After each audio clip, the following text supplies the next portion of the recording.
He thought he was just rescuing a drowning woman, but that moment on the beach changed everything. What followed was not only love, but a home built on the simplest joys. Share your thoughts below. And don't forget to hit subscribe so you never miss the next story.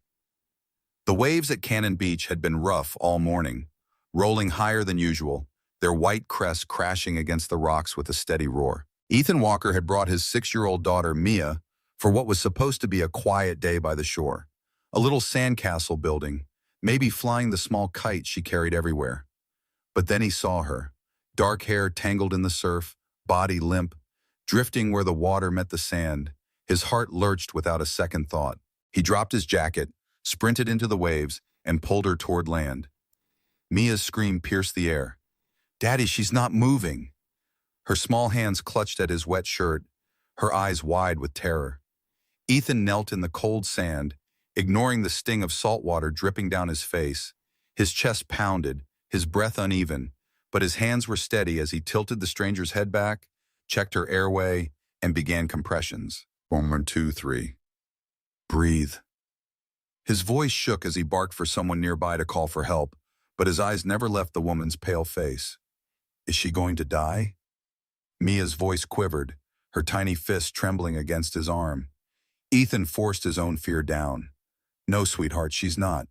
He prayed those words would hold true because he wasn't sure himself. His palms pressed against her sternum, rhythm relentless, every count a plea. Then suddenly a gasp. Water burst from her lips. Her body jolted as if startled awake. She coughed violently at first, then drew in a shaky breath. Relief crashed over Ethan like another wave. He fell back on his heels, chest rising and falling as if he just surfaced from the ocean himself. The woman blinked, dazed, her voice. What? What happened? Ethan steadied her by the arm. You were drowning, he said softly, though his words carried the weight of what could have been. You blacked out. I pulled you out. Mia edged closer, still clinging to Ethan, but unable to take her eyes off the stranger. Her little voice was almost a whisper. You scared me. The woman turned her head, her face pale but her gaze gentle. She reached out with trembling fingers, brushing Mia's hand as if it were the most natural thing to do. I'm sorry, sweetheart. I didn't mean to. Ethan draped a towel from his bag over her shoulders, his touch firm but careful. You should be checked at the lifeguard station, he said, his voice low. Protective. She nodded slowly, then looked at him as though remembering something vital. My name is Lauren, she murmured, her lips curving faintly despite the chill. And just like that, Mia slipped her small hand into Lauren's, gripping it tightly as if she had known her forever. Ethan glanced at the sight, his daughter's fragile trust meeting a stranger's weary strength, and something unspoken flickered in his chest on that windswept shore. With the tide pulling back and the gulls circling above, the three of them stood together, not yet knowing how much this single moment would change the rest of their lives. By the time the paramedics at the lifeguard station assured them Lauren would be fine, the sun had begun to dip behind the jagged cliffs of Cannon Beach. Ethan was gathering their things when Mia tugged at his sleeve, eyes shining with determination. Daddy, can she come to dinner with us? Her voice was innocent, yet carried a weight Ethan couldn't brush aside. He hesitated. It wasn't exactly what he'd planned for the evening. Their routine was simple, predictable, takeout in their small Portland apartment. Mia's drawings scattered across the table, the comfort of the ordinary. But Mia wouldn't let it go, her hand gripping his firmly. She needs food. You always say food makes everything better. Lauren started to protest, her tone gentle but distant. That's sweet, but I don't want to intrude. She looked so out of place, wrapped in the towel, damp hair clinging to her cheeks, yet there was a flicker in her eyes, almost like she wanted to say yes. Ethan scratched the back of his neck, his voice low. It's nothing fancy, just pasta. He surprised himself by adding, You'd be welcome. For a moment, silence hung between them, broken only by the crash of waves. Then Lauren nodded, her smile faint but real. 20 minutes later, she sat at their kitchen table, the towel replaced by one of Ethan's hoodies that swallowed her frame, sleeves falling past her wrists. The apartment smelled of garlic and tomatoes simmering on the stove. It wasn't much, a 2-bedroom rental with creaky floors and chipped paint, but it was warm, lived in, and filled with Mia's laughter. She proudly laid her crayon drawings in front of Lauren, explaining each dinosaur with dramatic flair. Lauren listened as if every scribbled line were a masterpiece, her smile soft, her attention unwavering. Ethan leaned against the counter watching. There was something striking about her, not just the dark hair still damp from the sea, but the way she leaned in close to Mia, the way she made his daughter's little stories feel important. He stirred the pasta, poured cheap red wine into mismatched glasses, and caught himself noticing how natural she looked sitting there, as though she belonged. When dinner was served, Lauren accepted the steaming bowl and glass of wine without complaint, lifting them with quiet gratitude. "This is wonderful," she said, her voice carrying more weight than the words themselves. Ethan gave a short laugh. "It's just pasta." But she shook her head. "No, it feels like home." For a while, the three of them ate together, conversation flowing in easy rhythms. Mia filled the room with chatter about school and her favorite books. Lauren asked questions, not politely but curiously, as though she genuinely wanted to know. And Ethan, he found himself listening to the sound of their voices intertwining, wondering how a stranger could slip so seamlessly into the spaces of his life. When the plates were cleared and Mia began to yawn, Lauren stood, pulling the oversized hoodie tighter around her. Outside, a sleek black car waited, its engine humming softly against the quiet street. She bent to hug Mia, her whisper tender. "Thank you for dinner, sweetheart." Mia's eyes lifted. "Hopeful, you'll come back, right?" Lauren hesitated, then glanced at Ethan. "If your dad lets me." He opened the door, his voice steady. "You're welcome anytime." She paused at the threshold, turning back one last time. Her gaze held his, something unspoken, flickering in the dim kitchen light. "You saved my life tonight," she murmured. Her words lingered, almost a confession, not just from the water, but when I needed to be saved. Ethan's chest tightened, unsure what to say, unsure why those words unsettled him the way they did. Then she was gone, stepping into the night, the door clicked shut, leaving behind the faint echo of her voice and the undeniable sense that this dinner, this small, ordinary evening, was anything but ordinary. 3 days passed, and Ethan tried to push the memory of that night into the background, but it lingered. The sound of Lauren's voice at his kitchen door, the way Mia had clung to her hand, the quiet weight of her words. "You saved me when I needed to be saved." He told himself it had been a single evening, an interruption in their simple rhythm. Yet every time Mia drew a new picture, she asked if they could show it to Lauren. Every time Ethan reached for the jar of pasta, he remembered how she had smiled over their mismatched glasses of wine. By the third morning, he was back on site, hammer in hand, sweat beading across his brow as the old brownstone creaked under the strain of repair. Dust clung to his shirt, the air filled with the scent of sawdust and plaster. He was halfway through installing drywall when his phone buzzed, number unknown for a second. He considered ignoring it, then something in his chest told him to answer. "Ethan Walker," he said, pressing the phone to his ear. There was a pause, then a voice, soft, careful, and immediately familiar. "It's Lauren, from the beach." His heart jolted in a way he hadn't expected. "Yeah, I remember. I was hoping I could talk to you." Her tone carried hesitation, as though she wasn't used to asking for anything. Ethan wiped his dusty hands on his jeans, glancing around the unfinished room. "Now's not great. I'm on a job. Then I'll come to you." He blinked. "Surprised? You don't even know where I am. Text me the address, please." An hour later, a black SUV rolled up to the curb, gleaming against the grid of the neighborhood. Ethan stepped outside, arms crossed, dust still clinging to his hair. Lauren emerged, dressed in tailored slacks and a silk blouse that looked impossibly out of place among the cracked sidewalks and piles of nails. Yet she walked with purpose, careful where she placed her heels, as though determined not to let the contrast define her. "You didn't have to come all this way," Ethan said, pulling off his gloves. "I wanted to." She looked around the site, her gaze moving across the exposed beams and broken windows. "Is this what you do full-time when the work's steady?" he replied. She stepped closer, lowering her voice. "I came to thank you properly. That night, I wasn't thinking clearly. I left too quickly. I never asked if you were okay." Ethan leaned against the frame of the door, studying her. I was fine, not shaken, not even a little. He looked down at his callous hands. I've seen worse. Something flickered in her eyes, but she didn't press. Instead, she drew a quiet breath. Would you let me take you and Mia out to dinner? He raised an eyebrow. You tracked me down just to offer dinner. She gave a small laugh, almost embarrassed. I know how that sounds. Maybe I feel guilty. Or maybe, she hesitated, then met his gaze. Maybe I just want to see you both again for a moment. Ethan said nothing. Ethan.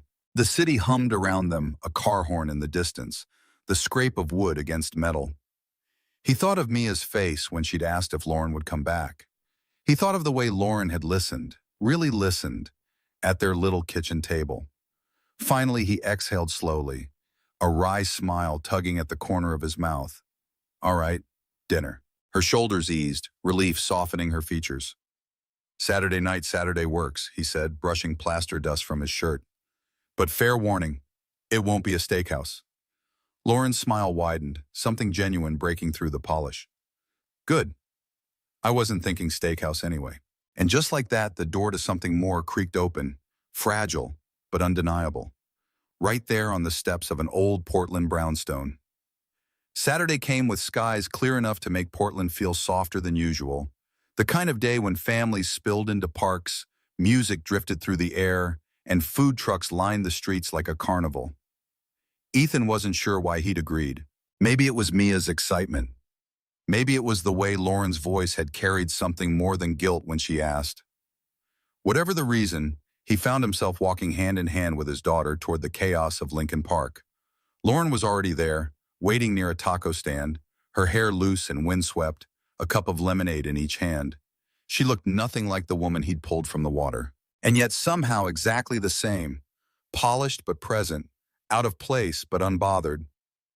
When Mia spotted her, she broke free from Ethan's hand and raced forward. Lauren crouched down to meet her, offering the lemonade with a grin. I already found the best churros. Want to help me find the worst hot dog? Mia giggled, nodding with the kind of energy only a 6-year-old could carry. Ethan caught up, shaking his head as he took the second cup. You don't seem like the kind of person who eats food off a paper plate.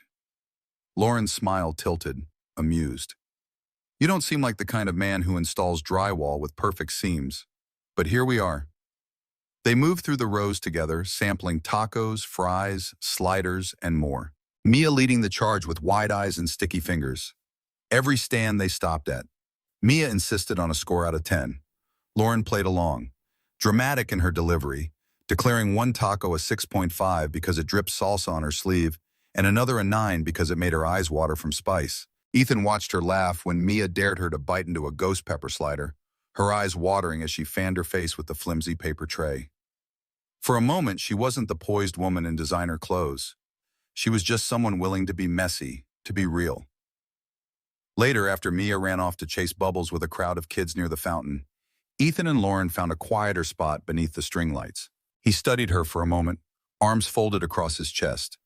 You always have a driver waiting, tailored suits, expensive shoes, and you don't exactly blend in at a food truck festival. She glanced down at the grass, then back at him. I didn't tell you the other night because I didn't want you to look at me the way most people do. Her voice softened. My father built hotels, a whole chain of them. When he died last year, he left everything to me. And suddenly, everyone stopped seeing me as a person and started seeing me as a bank account. The words hung heavy in the air. Ethan didn't flinch, didn't lean closer, didn't back away. He just let the silence stretch before speaking. I don't need your money. Lauren, I know, she whispered, her eyes holding his. Across the park, Mia's laughter rang out as she spun in circles with the bubbles, carefree and oblivious to the weight of adult truths. Ethan followed the sound for a moment, then looked back at Lauren. There was something in her gaze, a plea, maybe, or the quiet relief of finally being seen. The night wound down with sticky fingers, tired giggles, and a promise of churros to take home as Ethan lifted Mia into his arms, her head dropping to his shoulder. Lauren walked beside him, no longer the stranger he'd pulled from the ocean, not just the woman who'd sat at his kitchen table. She was something else now, something he wasn't ready to name, but couldn't ignore. And as the festival lights flickered against the dark, He knew this wasn't going to be the last time she asked to see them. The following Sunday, the three of them met again, this time at the Oregon Coast Aquarium. Mia had begged all week, clutching the crumpled brochure Lauren had given her at the food festival as if it were a golden ticket. She bounced on her toes at the entrance, tugging Ethan's hand while her eyes scanned the glass walls that shimmered with shifting blue light. Lauren arrived in sneakers and a navy coat, her hair pulled back into a braid that softened her usual elegance. She bent down to Mia's level, her voice warm. "I heard there's a giant octopus inside. Do you think we'll find it?" Mia gasped, nodding furiously, then pulled both adults toward the gates as though the sea itself couldn't wait. Inside, the aquarium pulsed with life. Stingrays gliding like kites, schools of silver fish swirling as if they shared one thought. Mia darted from tank to tank, her palms pressed flat against the glass, narrating everything she saw with uncontainable excitement. Lauren kept pace easily, crouching beside her, pointing out the sharp teeth of a shark or the fluttering grace of a jellyfish. Ethan trailed a few steps behind, his eyes drawn not just to the creatures in the water, but to the picture they made together. His daughter's trust, Lauren's laughter, the simple way they seemed to belong in each other's company. At the jellyfish exhibit, the light shifted into an otherworldly glow, casting golden ripples across their faces.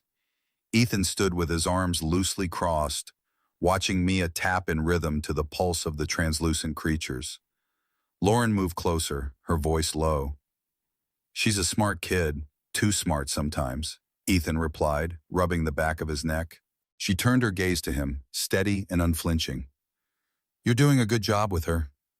His chest tightened. Compliments always sat uneasily. "Most days, I'm just trying not to mess her up." Lauren hesitated, then asked gently, "Her mom?"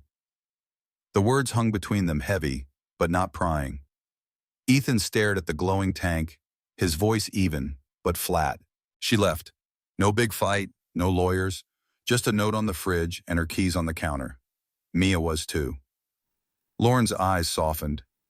"You must have been furious." He shook his head. "I didn't have time for fury. I had a toddler to feed and a job to find." Numb was easier for a moment.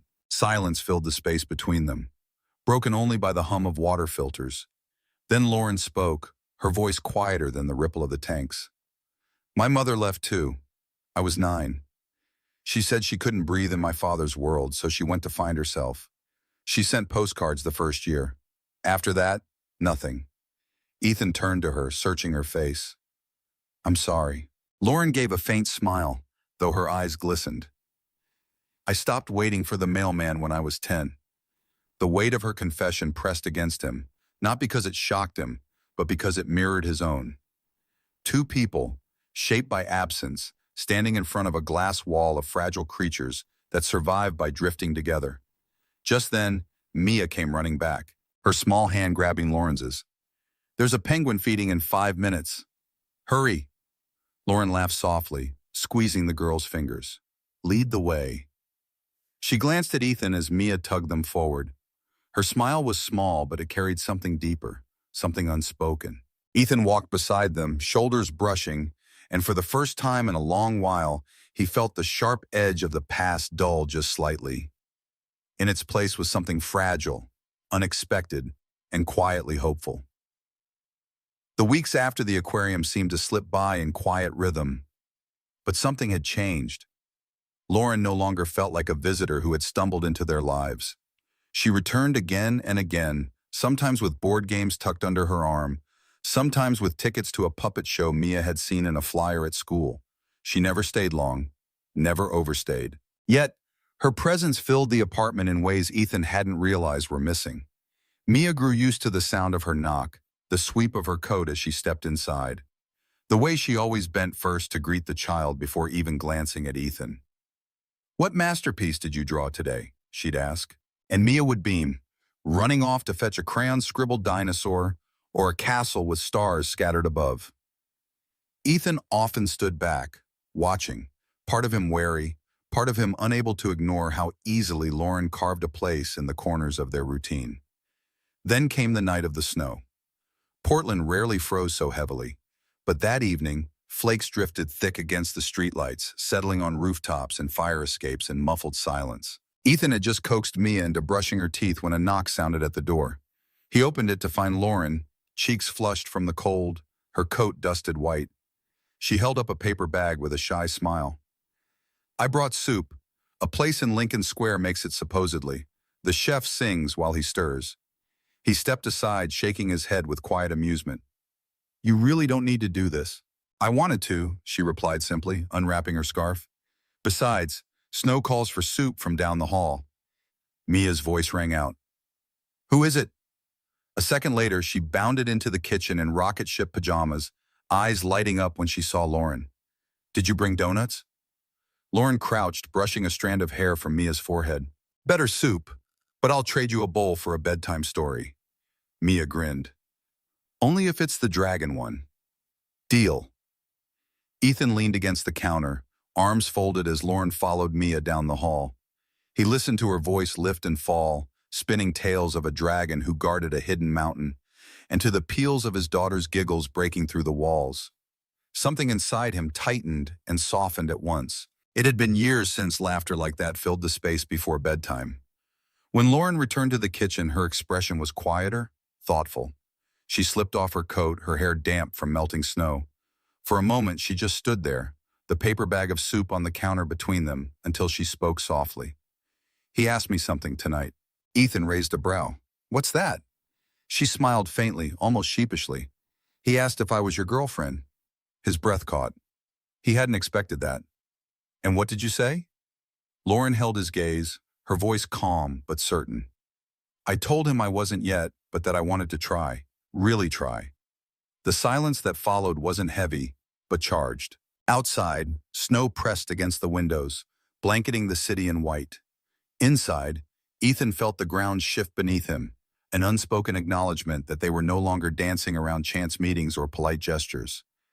This was the beginning of something that might actually matter. He reached for the soup, more to steady himself than anything else. "Well," he said, his voice low, almost a whisper.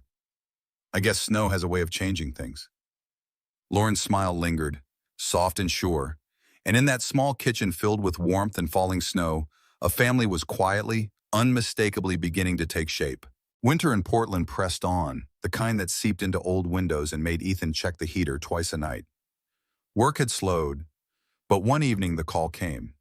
A developer he knew offered him a contract.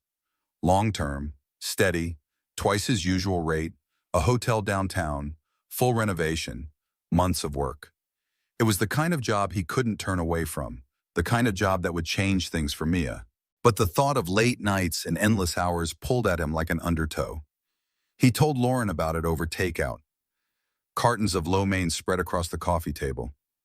Mia was building a Lego tower nearby, humming softly to herself. Ethan's words came carefully. "Heavy. It's good money, but it's a lot of hours. I'd need help. Real help." Lauren set down her chopsticks, meeting his eyes without hesitation. "Then let me help." He searched her face, unsure if she understood. Not just visits and fun weekends, early mornings, parent-teacher meetings, laundry that never ends. All of it. Her answer was simple. "I know, and I want all of it." At first it felt strange, almost fragile, this shift from visits to daily life. But soon, routines began to bend around her presence. Lauren insisted on handling school pickups when Ethan worked late. She folded laundry with Mia perched beside her on the couch, even if she never quite figured out how to match socks. She tried cooking one night, burning a grilled cheese so badly that Mia wrinkled her nose before declaring it's still kind of awesome. They laughed until tears ran down their cheeks, and Ethan realized the mistakes mattered less than the effort. There were rough edges, too. Lauren's car was too polished for the cracked lot at Mia's school. Ethan worried about whispers, about her world colliding with his too quickly. But when Mia's hand slipped easily into hers, when Lauren crouched to tie a shoelace or clapped from the bleachers at a school play, those worries dulled. She wasn't trying to replace anything. She was simply showing up, and that made all the difference. Late one night, Ethan returned home after hours at the site, exhaustion heavy in his bones. He pushed open the door to find the living room warm with lamplight. Mia was asleep on this couch, a blanket tucked around her, and Lauren sat beside her with a book open across both their laps. She looked up, finger pressed to her lips, and Ethan just stood there, the weariness melding into something quieter, something he hadn't let himself feel in years. Later, when Mia was carried to bed and the apartment grew still, Ethan lingered in the kitchen. "You don't have to do all this," he said softly. Lauren shook her head. "I don't have to. I want to." The words landed with a weight he couldn't shake. For years he had carried everything alone, convinced it was the only way forward. And now here she was, burning sandwiches, folding shirts inside out, making mistakes that didn't matter because they were hers, because she was choosing to be here. In the quiet of that night, Ethan realized this was what balance looked like. Not perfect, not polished, but two people learning to hold the weight together, and for the first time in a long time, he let himself believe it might just last. The snow had only just begun to melt when Ethan asked Lauren to drive with him. He didn't say where. He only told her to dress warm. The morning was pale, the kind of light that made Portland's edges feel softer, as though the whole city was holding its breath. She sat beside him in the truck, quiet, watching the highway curve west until the land opened and the ocean spread wide before them. Cannon Beach was nearly empty that day, the sand damp and dark, the waves rolling in with steady rhythm. Ethan parked near the dunes, hands tightening on the wheel for a moment before he spoke. This is where it started. Lauren stepped out into the wind, pulling her coat close, her hair whipping across her face. Ethan joined her, boots sinking into the sand as he gestured toward the water. "Back when it was just me and Mia. I used to come here when I didn't know what I was doing, when everything felt too heavy." He paused, his gaze on the tide. It was the only place I could breathe. She looked at him, then her eyes steady, the cold flush on her cheek softening the sharp lines of her face. "You don't have to carry it all anymore," she said quietly. He turned toward her, his voice low, almost hesitant. "I don't have a ring, Lauren. Not yet, but I've got a toolbox full of things I can build, and I want to build something with you, with Mia, something that lasts." The words hung in the air, simple and unpolished, but they carried more weight than any diamond could. Lauren's eyes shimmered, tears caught in the salt air. She nodded, her voice breaking just slightly. "You already have for a moment." They stood there, the world narrowing to the sound of surf and the rush of the wind. Then Ethan reached for her, pulling her close as their lips met. Slow, certain, unhurried. It wasn't the kind of kiss meant for an audience. It was a promise carved into the cold air, sealed by the rhythm of the waves behind them. The gulls circled, their cries sharp against the sky. The tide swept forward, erasing footprints as fast as they were made. Yet in that fragile moment, something permanent settled between them. Not a grand gesture, not champagne or chandeliers, just a man who had built his life on grit and resilience, offering what he knew best, his steady hands, his willingness to try. His heart laid open on the sand when they finally stepped back. Lauren laughed softly, brushing the tears from her lashes. "Only you would propose with a toolbox." Ethan smiled, a rare, unguarded smile that reached his eyes. "It's what I know, and it's enough if you want it." She reached for his hand, lacing her fingers through his. "It's more than enough." They walked along the shoreline, their coats tugged by the wind, the ocean endless before them. And though the beach was the same place where fear and uncertainty had once nearly stolen her life, it was now a place of beginning, a reminder that sometimes the strongest promises are the simplest ones, spoken with sand beneath your feet and the future wide open ahead. The following spring, the city seemed to shimmer with newness. Ethan had never been one for tuxedos or ballroom lights, but when Lauren asked him to stand with her at the Bennett Foundation Gala, he couldn't say no. "It's the first one since my father passed," she'd said, her fingers intertwined with his on their worn couch. "I want you there. Not for the donors, for me." So there he was, shoulders squared in a rented suit that fit well enough, standing in the back of the grand hall while chandeliers glowed like stars overhead. The air was thick with perfume and polished laughter, the kind that came from people who'd never once worried about rent. Ethan felt like a misplaced puzzle piece in the glittering scene. But across the room, Lauren moved with practiced grace, her midnight gown catching the light, her smile easy but never empty. She glanced toward him often, eyes finding his through the crowd, and each time the knot in his chest loosened just a little. At one point, she slipped away from a circle of donors and crossed to him, her hand sliding into his. "You stayed," she whispered with a small smile. "I thought about leaving." He admitted still might if someone offers me foie gras again. Her laugh was soft, private, meant only for him. "You look good in a tux. No one's ever said that to me. Then I'll be the first." She led him through a side door into a smaller room lined with framed renderings and architectural boards. She stopped before one, her eyes bright. "This is what I wanted to show you." Ethan stepped closer, studying the plans. Open floor space, a gym, computer labs, light spilling through tall windows. "What is this?" "The new project," she said. "A community center here in Portland. After-school programs, job training, a safe place for kids who need it." She turned to him, her voice steady. "I want you to build it." He blinked, the weight of her words settling heavily in his chest. "Me, I trust you," she said simply. "You care about people. You don't cut corners. You know what it means to build something that lasts, not just something that looks good on paper. This isn't charity. Ethan, it's legacy, and I want you to lead it." For a long moment, he didn't speak. The man who had spent years patching drywall and hustling for odd jobs could hardly reconcile this. The faith in her voice, the certainty in her eyes. Finally, he nodded slowly. "Then I'll need a crew." "My crew, people I trust." "You'll have them," she said. When they returned to the main hall, the MC was announcing her name. Ethan stood at the back as Lauren walked to the stage, her heels soundless on the marble. She took the microphone and the room hushed beneath the glimmering lights. She spoke of her father's legacy of privilege and responsibility of turning resources into opportunity. Then her voice shifted softer but firm. "This year, my life changed," she said, "not because of a deal or a title, but because someone reminded me what it means to be seen as a person, not as a balance sheet. He showed me that real strength isn't in what you own, but in what you build. And it's because of that, because of him, that tonight I can promise this community center will become a reality." The applause swelled like a wave, but Lauren's gaze found only Ethan standing tall at the back of the room. And in that moment, surrounded by chandeliers and whispers of wealth, he realized she hadn't just invited him into her world. She had given him a place to stand in it. The move happened quietly without champagne or ribbon cutings, just a moving truck rattling down a tree-lined street in Lincoln Park, and boxes stacked high in the back of Ethan's pickup. The house wasn't grand. 3 bedrooms, a porch with peeling paint, a yard big enough for Mia to run without bumping into walls. But the moment Lauren stepped inside, she whispered, "This feels like us." A month later, the place had begun to take on their fingerprints. Ethan had patched the loose boards on the porch himself, his tools scattered like old friends across the lawn.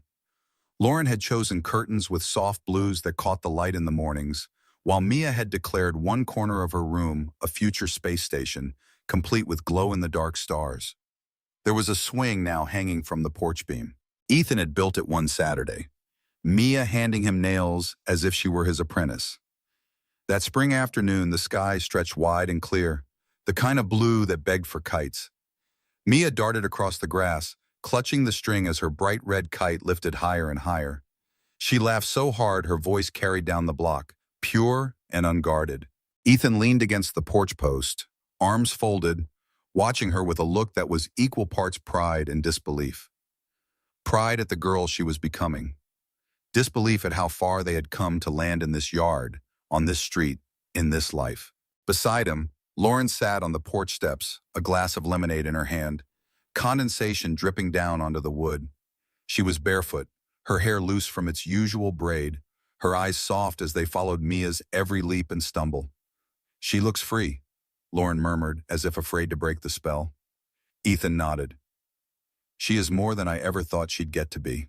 The wind tugged at the kite string and Mia shouted, "Daddy, look, it's almost touching the clouds." Ethan chuckled, calling back, "Hold on tight, kiddo. Don't let it carry you away." Lauren laughed, her shoulder brushing his as she leaned closer. "You still think about the night on the beach every time I see her smile like that," Ethan admitted. "Back then it was just survival. Me and her against the world." Now he glanced down at Lauren, his voice dropping. "Now it feels like a life." She reached for his hand, weaving her fingers through his. "Not perfect," she said softly. Not perfect, he agreed, squeezing her hand, but ours. The screen door creaked open behind them, the faint smell of pancakes lingering from breakfast. Mia's laughter rose again as the kite swooped, the string tangling around her arms until she fell back into the grass, giggling. Lauren set down her glass, standing to brush the dirt from Mia's jeans, while Ethan came over to untangle the line. It was clumsy, messy, full of little interruptions. Yet somehow, it was exactly right. As the sun dipped lower, painting the sky in shades of gold, the three of them sat together on the porch, the kite resting limp in the yard.